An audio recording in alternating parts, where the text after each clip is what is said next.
côté, la tête de moine. Nous sommes en effet dans le rayon de l'appellation d'origine contrôlée qui produit ce fromage, 9 fromageries.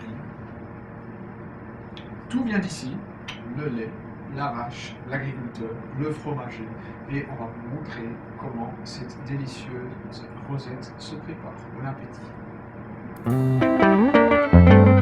Ce matin, les producteurs, ils ont amené le lait, on l'a pesé, contrôlé organoleptiquement à la vue, à l'odorat, que ce soit OK. Il y a aussi d'autres contrôles qui sont faits régulièrement par la fromagerie, des contrôles officiels qui sont faits une fois par mois. Et le lait, il est mis dans la cuve. Ensuite, on va attendre environ 40-45 minutes et on va y ajouter la présure. La présure, c'est obtenu à partir de l'estomac de veau, donc c'est un produit qui est tout à fait naturel. C'est une enzyme qui va nous permettre de lier la caséine. Alors maintenant qu'on a eu ce phénomène de caillage, on rajoute encore une fois 45 minutes, ce qui fait déjà 1h30 et plus. Et après ça, on va le chauffer. Donc on obtient le grain de fromage qui est chauffé jusqu'à dans les alentours de 50 degrés. Et quand on obtient cette température, on va le soutirer dans les formes. Là. Ce qui est en train de se passer là, c'est que le fromage est tout au fond et puis le petit lait est en train de s'éviter. On va faire 18 portions et ces 18 portions, on va les presser une fois pendant 20 minutes et ensuite on va les couper pour arriver à mettre un fromage dans chaque four. Donc ce qui nous donne 45 fromages par unité et puis une table sera sans fromage. Donc ça c'est le passeport du fromage. Donc vous avez la date, vous avez dessous le numéro de série, donc chaque fromage il a son numéro. Il a fallu inventer des machines parce que là il y a une centaine de petits vérins hydrauliques qui vont donc presser chacune des têtes de moine quand on mettra la pression. Et ça représente bien cette région du Jura bernois, qui est une région de microtechnique et d'industrie du métal, mais très précis, où on a à la fois le fromage traditionnel qui a 700 ans, et le savoir-faire technique, mécanique, qui n'a en fait rien à voir avec le fromage, mais qui se rejoint dans différents procédés comme ceci. Ce matin, c'est le seul retournage que je vais faire. Je vais retourner represser, puis après, il reste en repos jusqu'à ce soir. Une opération qui va se passer, il va lâcher encore du liquide qui est du petit lait dans la saumure. Et puis il va pomper du sel, mais sous forme colloïdale, hein, pas sous forme de grain de sel. Donc il y a une osmose qui se passe ici-dedans.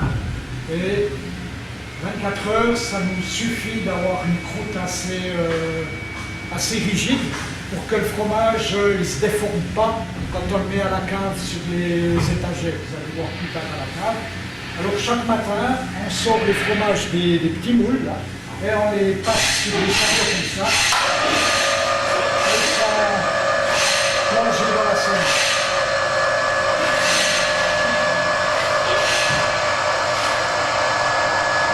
Alors 1000 litres de saumure là, sont composés d'environ 770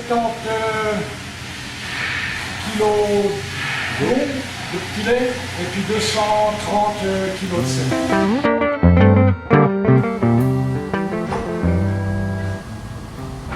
Vous avez la morche qui se forme dessus.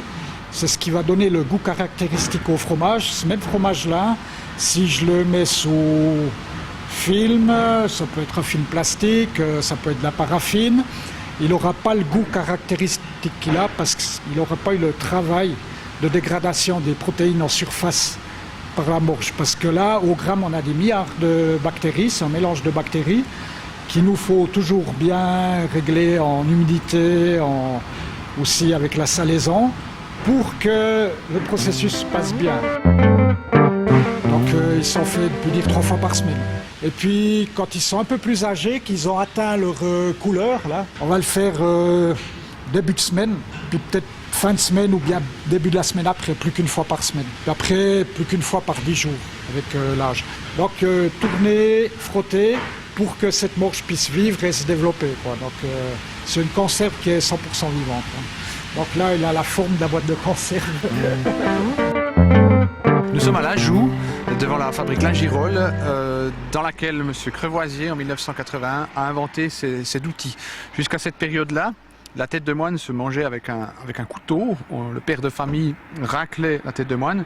Depuis cette période-là, on a joint la tradition de la région, ce fromage, à une autre tradition qui est la micromécanique ou la mécanique de cette région. Et on a pu inventer cet outil, La Girole. Depuis ce jour-là, les ventes ont augmenté. C'est-à-dire qu'on peut exporter ce fromage en Allemagne, en Europe et évidemment en Suisse. Et les ventes ont plus que triplé, la courbe est dans cette direction-là, simplement par cette jolie invention, un bois de la région, du métal usiné ici à l'Anjou.